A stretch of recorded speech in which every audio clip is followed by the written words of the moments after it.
Good evening. Welcome to Meet Your Municipality. My name is Jessica Flaherty, and I'm Director of the Medford Council on Aging. And as you can imagine, that's what we're here to talk about this evening. I'd like to introduce you at this time to members of our panel, and that panel includes Linda Walden, who is the Executive Director of West Medford Community Center. Ms. Walden also sits on the Board of Directors for the Council on Aging and is its recording secretary. The next member of our panel is Suzanne Gutchess, who is the director of the Senior Citizens Health Center, which of course is sponsored by our local hospital, Lawrence Memorial. Sue also is a member of our board of directors. And the next person is Mr. George Grant. Mr. Grant is past president of the board of directors for the Council on Aging and currently sits on the board of directors. He is also president of our nonprofit local corporation for seniors, Medford Senior Citizens Incorporated. The last but not least is William Osgood, better known as Bill Osgood. Bill is the chairperson of the Council on Aging, and he's also the chairperson of the Council's Program Committee. Okay, now that we've introduced all of you, perhaps we'll start off by telling you that the Council on Aging, like all councils in the Commonwealth, is part of municipal government. We are funded primarily through the municipality, although we do receive other funding from the Executive Office of Elder Affairs and some smaller grants. We are here to serve local residents who are age 60 and older. The Council has no membership fees and is open to anyone in that age category. Some of the services offered in the Council include congregate meals and Meals on Wheels. These are actually done in conjunction with our local home care corporation, Mystic Valley Elder Services. There are 3 meal sites in the city where seniors may come and eat every day, Monday through Friday. One of them is located here at the Senior Center, another at Mystic Valley Towers in their community room, and the third one at Linda's site over at West Medford Community Center. The Meals on Wheels are for people who are homebound. And although they're primarily administered through Mystic Valley, we do have a corps of volunteers here who do the deliveries to our local residents who are shut-ins and elders. Some of the other services we offer include transportation, which is now handled through our regional nonprofit transportation corporation, SCM, Community Transportation, which serves both handicapped persons and elders in this community. One of the services that we're particularly proud of is social services here at the Council. We have a part-time social worker and we have a peer counselor. And Sue, maybe I'll just turn to you for a second about that, because you've had experience in dealing with social services as part of the Aging Network. Perhaps you can talk a little bit about what it's like to have that kind of collaboration locally. Okay, it's very important when you're working in an outpatient clinic like I am and you don't have the internal supports of the hospital right on site, to have somebody that you can go to with questions about insurance coverage, where to go to get homemakers, home health aides. Working with the Council on Aging's social worker gives me that kind of community backup. The social worker is somebody who's very knowledgeable about what services are available in the community of Medford and surrounding communities. And we work together closely on helping to manage patients and clients of the social worker who have problems that can be handled on an outpatient or a community basis. Now, we should mention, too, that that sort of collaboration goes 2 ways, because when we have individuals who have medical problems, of course, we first of all send them to Sue. But the nice thing about her clinic being located right across from us is that if we have a medical crisis, we can call on her instantaneously, which we've done on a number of occasions, and she's responded very quickly and helped all of us get through somebody's medical crisis and get them on the way to the hospital, etc.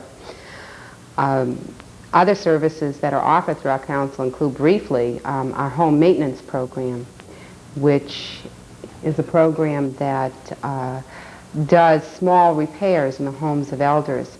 I don't know if any of you have had the experience of trying to get someone to come out and do a small contracting job, something like changing a pane of glass, etc., but it's almost impossible, and certainly elders are no different from anybody else in trying to find somebody to provide those services.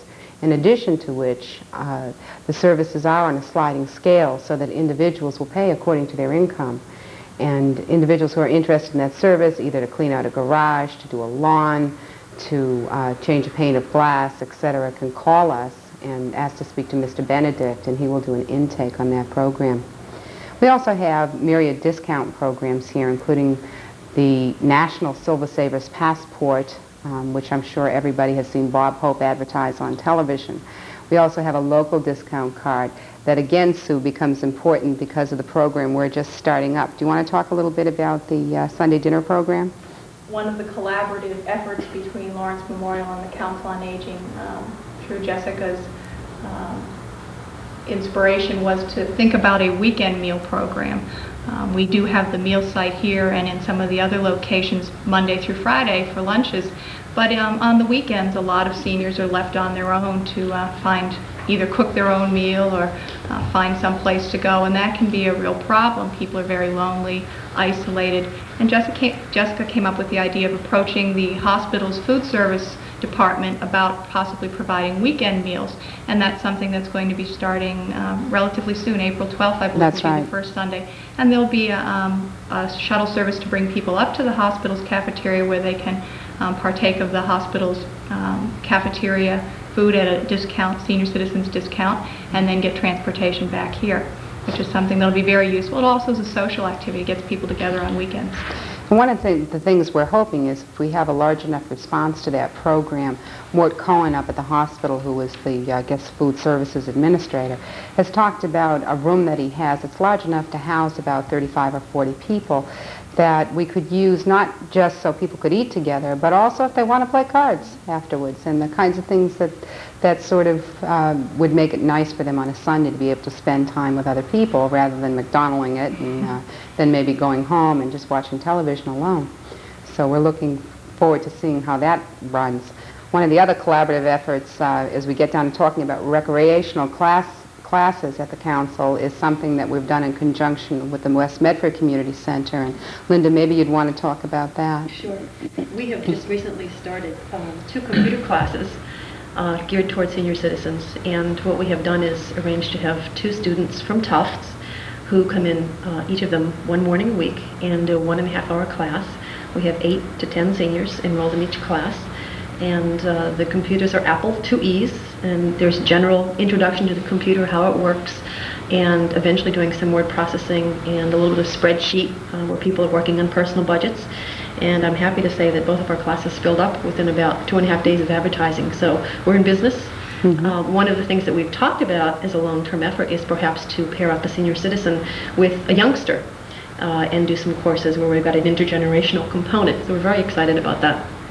And we hope to move somewhat on that level too, and to do some other things as well. It should be noted that you already have some other classes over there for senior citizens. Yes, we do. As well. As you mentioned earlier, we do have one of the congregate meal sites. We have sewing classes for seniors. We do have an exercise class as well, and we do offer the laundry program, in which we employ several senior citizens part-time who pick up and do and take back laundry for homebound elders and handicapped individuals. Also, the Laundry Center also operates as a social gathering place too. That's right. And that is located at 485 High Street. So it's centrally located right in West Medford Square. Right. Well, one of the things that I can say is that programs like the computer program would not be possible without some underwriting. And that's where George and his crew come in from Medford Senior Citizens Incorporated. George, maybe you can talk a little bit about the structure of that agency. Certainly, Jessica. The Medford Senior Citizens, Inc., if you will, is a non-profit organization. It's operated by seniors and for seniors. Primary purpose is to generate revenue to offset programs that are brought in for the Council of Aging. I must add that it's the organization works very closely along with the Council of Aging, and the director gives us the targets which he would like to have us address to, and we've been very successful so far in meeting those particular goals. And in fact, your agency has worked well with social services here also through the Melville Trust funding. Yes, we have, which we're very happy to be involved in that particular area. It's a very important, for example, earlier you mentioned how important it is to have certain programs that are geared to particular cases which now and then comes about. There's a gentleman that I know who really can use the center for a very beneficial setting. He has a deficit, if you will, and if he wasn't involved at the center, I'm certain that he would be sort of homebound. He's very active here, and thanks to the, I would like to think, funding coming in from the Council of from the Medford Senior Citizens, as well as the direction from the Council of Aging. And I think it's not all fun and games either, because we did receive about a year or so ago a grant from Melville Trust that sort of augmented money that Medford Senior Citizens Incorporated allocates to provide for people in extreme need. And Yes. we sort of have an arrangement, and basically that arrangement is that social services here at the council determines that the need is genuine. And if it's under a certain dollar amount, goes ahead and just authorizes it to be paid for by Medford Senior Citizens Incorporated. And once it's over a dollar amount, we go to the board of directors and ask them for permission to spend the money.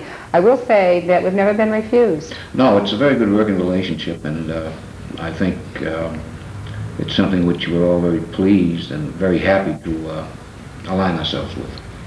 Thank you, George.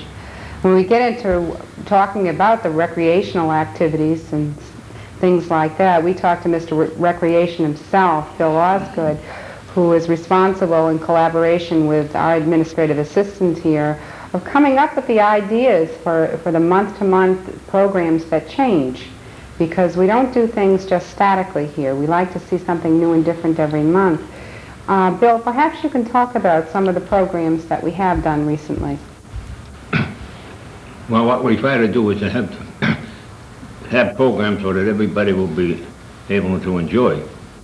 We had one on March the 19th to the 20th for an overnight trip to the Beacon Motel. It was 2 days and 1 night, and there was 4 meals and a ride back to the center around 4 p.m. Now everybody that went, I took the group up, and everybody that went said they had a wonderful time. So that kind of makes us feel good, because we try to arrange, like I said, try to arrange everything to make it available for everybody else. We have trips coming up, one for Atlantic City, and then we have one for Rockingham Park. We have a day trip to Lombardo's, and we got one going abroad if anybody was interested. And we also have day trips to Newport, Rhode Island. Now the dates of these will be, we'll be able to get the dates of these in the senior sound, and anybody that's interested, all they have to do is come down here and sign up. I think also, one of the things we did recently was the St. Patrick's Day party, and I think you'll see sometime in this broadcast, you'll see some taping from that party, and hopefully some interviews with some of the people who attended. I know that the camera crew, I think, had a ball when they were over here seeing these people really enjoy themselves. When we talk about recreation, we of course also talk about classes. Let me tell you something about the structure of what happens around here on a day-to-day basis. We have an area that's called the drop-in center that is basically anywhere from 1/3 to 2/3 of our auditorium, and we have movable barriers, so we change that depending on the need. The lunch is served there each day. Mornings in the auditorium are fairly structured with classes. We have a sew and chat group, a knit and crochet group. We have an exercise class. We have a line dancing class. We have 2 walking clubs in the city of Medford, one of them that emanates from this building and one from Mystic Valley Towers. We also have a separate ceramics room here, and actually that has classes both in the morning and the afternoon. The afternoons at the drop-in center are less structured. I think we're one of the few senior centers that has a very high meal participation rate, and I think that's because we let people come and do what they want, and it's not unusual to go into the senior center and see that on one half of the auditorium is filled with women playing Vino, and the other half of the auditorium is filled with men playing cards, and that's what they want to do, and we say go for it. In addition, I teach a creative writing class once a week. One of the nice things about being director here is sometimes you can create your own busy work, and I love it, and it's been a lot of fun for me. But there are more serious aspects we attempt to address too, and not just through social services. So you do health awareness programs here. Do you want to talk a little bit about the kinds of things you've done? Sure. Part of my job is to educate the community about different healthcare concerns. And we use the auditorium here to present part of our lecture series, the Senior Health Awareness Series. I talk about anything from cholesterol to reading labels, Alzheimer's disease. Sometimes we have guest speakers. For instance, this month on the 17th, we'll have Dr. Michael Olstein, who's an area ophthalmologist, speaking about cataracts and glaucoma. And he's bringing his slides and doing a whole lecture on the eyesight of older adults, which is very important, something we talk about a lot. Yes, and in addition to those kinds of things, we also try to have legislators come in. We do different kinds of health screenings, both in conjunction with the Senior Citizens Health Center and in conjunction with other local providers. We try to strive for a balance between, people having a really good time, but also learning things that are important for their day-to-day living. And so we cover a variety of topics here. One month it might be Medicare checks, another month it might be MedEx plans, another month would be special problems. So it could be almost anything that we will cover. And the reception is fairly good. I don't think any of us likes to be educated per se, but we find that later some of our seniors who weren't too crazy about attending a particular lecture will come up and say, gee, I really learned something from that, not for me, but for somebody I know. So that's really important to us. In addition to that, there are special other programs that take place here during the year. One of them is that we are, for TRICAP, an intake site for the fuel assistance program for seniors only during the heating season. We have a tax program that is going on right now on Mondays, where we have volunteers from the American Association of Retired Persons who come down. They've been fully trained. They come down and do taxes for elders in the community. We are a satellite legal clinic for Greater Boston Elderly Legal Services, and we have a lawyer down once a month. So we like to think that we offer not only the recreational activities, but we get into some of the more serious aspects of living as well. We hope we truly are what our name implies, and that is a multi-service center, that we really touch all parts of the lives of our elders, and at least we try to. In fact, one of the things we're going to do in conjunction with social services and maybe in conjunction with Sue is to open up have an evening lecture series that will deal with issues of retirement, which we will open up to the community, because we do find in our work at this end of things that sometimes there isn't adequate planning for retirement. Jessica, I might add here, we certainly have somewhat of a speaker's bank within the Council of Aging. I think all three ladies might have talked, as well as you have spoken at a church, Grace Episcopal Church, on matters concerning the elderly, and that's very helpful. Very helpful. Yeah, to get out in the community and do those kinds of things. And of course, how do we tell people about things? Well, let me show you. Our primary organ is the Senior Sounds newsletter, which is printed once a month and basically lets people know about the changing programs, but hopefully also about legislative issues. Sue has a column in there every month that deals with the programs that are going on at the health center, and our social worker usually includes something. But primarily it's a way of letting people know of the different topical things that are going to be happening during the month. I don't know what else I can tell you about our council. Does anybody want to add anything at this point? Well, it's very unique in the sense that board members on the Council of Aging, as was mentioned before, also serve on the Medford Senior Citizens, which makes it a very good relationship. It's a very sensitive relationship. And I certainly think this is one of the reasons why we work so well together. So, I hope so. I'm very fortunate being the director here because it's fun, number one. But also, I just have some really wonderful board members, like our representative body here, who have been tremendously supportive and also have a very good understanding in varying fields of the kinds of needs that elders have and the kinds of things they like to do. And we find ourselves very lucky there. Well, ladies and gentlemen, thank you. thank you. Thank you.